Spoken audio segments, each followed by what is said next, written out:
tout le monde, j'espère que vous allez bien.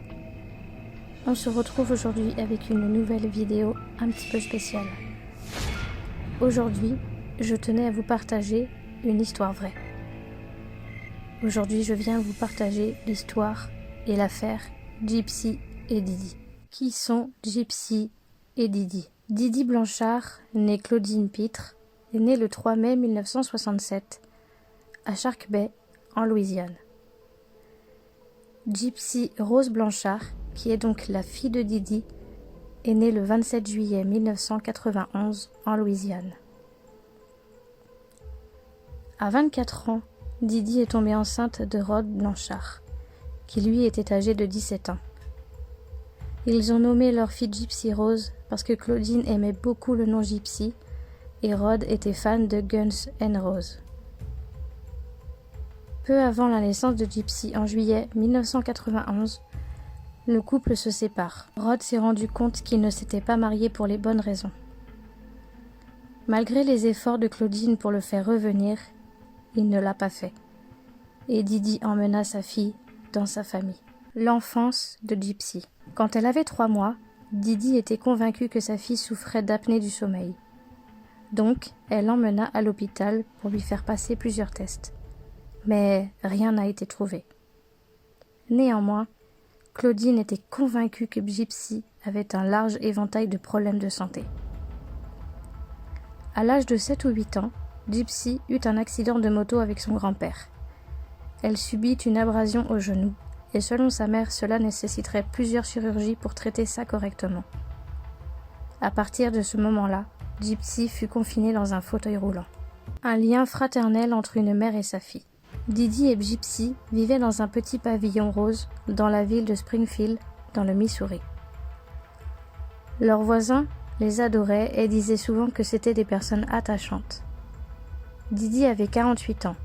C'était une femme corpulente et qui aimait porter des vêtements de couleur vive. Ceux qui la connaissaient se souviennent d'une femme qui n'était ni avare de son temps, ni de son argent. Elle se faisait rapidement des amis et inspirait beaucoup de dévouement. Ne travaillant pas, elle consacrait son temps à prendre soin de sa fille adolescente. Gypsy, quant à elle, était petite, à peu près 1,50 m. Son visage était rond, elle portait des lunettes et semblait maigre. Et on voyait que ses dents étaient mal entretenues. Elle s'effritait. Elle était nourrie par une sonde. Parfois Didi était obligée de traîner un caisson à oxygène avec elle. Quand on lui demandait de quoi souffrait sa fille, Didi débitait une liste longue comme le bras. Défaut chromosomique, dystrophie musculaire, épilepsie, asthme sévère, apnée du sommeil et des problèmes de vue. Cela avait toujours été comme ça, selon Didi, depuis qu'elle était bébé. Elle aurait été en soins intensifs et elle aurait attrapé aussi la leucémie.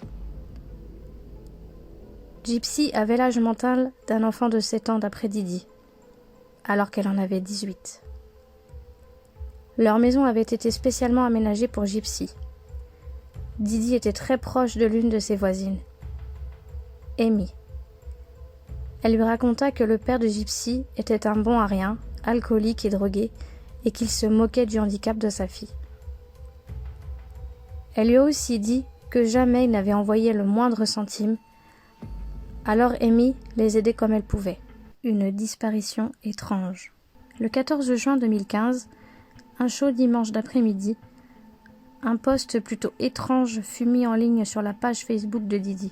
Il était écrit « Cette salope est morte ». Les premiers commentaires sont ceux d'amis. Peut-être que sa page avait été piratée. Ou peut-être que quelqu'un devait jeter un œil. Est-ce que quelqu'un sait où elles habitent? Faut-il appeler la police? Pendant que les gens débattaient, un nouveau commentaire apparut.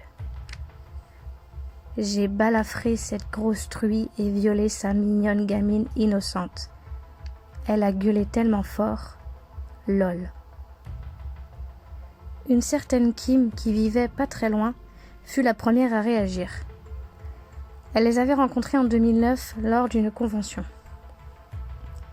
Kim appela Didi, mais personne ne répondit.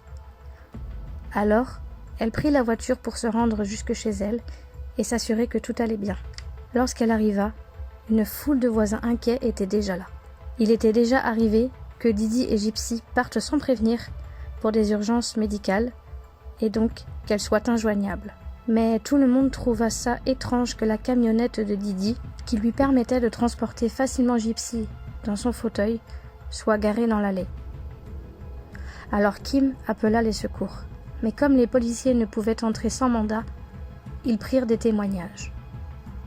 Le mandat de perquisition arrivera qu'à 22h45. Une découverte macabre. Les policiers commença donc la perquisition.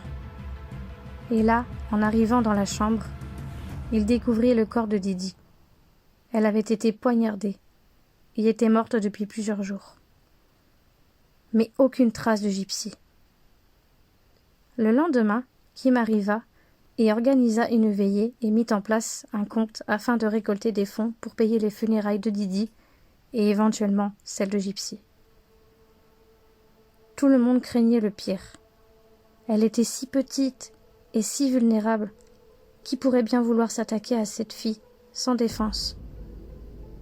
Une jeune femme nommée Ali, qui n'est autre que la fille de Kim, était comme une sœur pour Gypsy.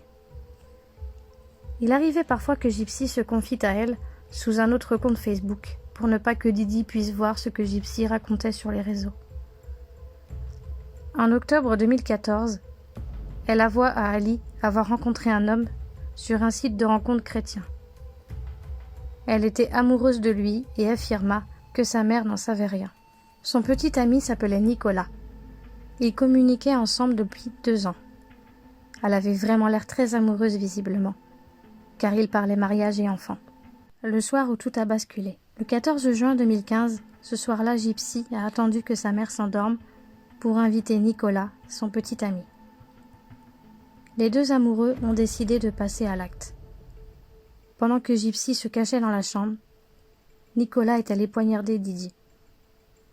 Les policiers ont retrouvé la mère dans une mare de sang. Bien sûr, ce soir-là, Gypsy et Nicolas prirent la fuite et ont été retrouvés plusieurs jours plus tard dans le Wisconsin.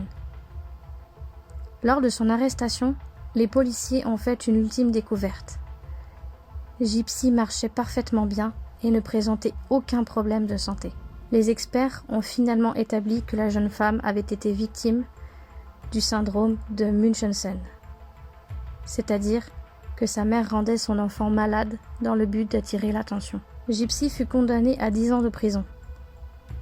Ses derniers mots ont été « Je n'ai pas fait ça parce que je la détestais, mais parce que je voulais lui échapper. » Alors, qu'en pensez-vous? Pourquoi les médecins ont laissé une mère faire subir ce genre de choses à son enfant? Didi méritait-elle de mourir? Gypsy souffrait-elle vraiment de cette situation? Laissez-moi vos avis en commentaire.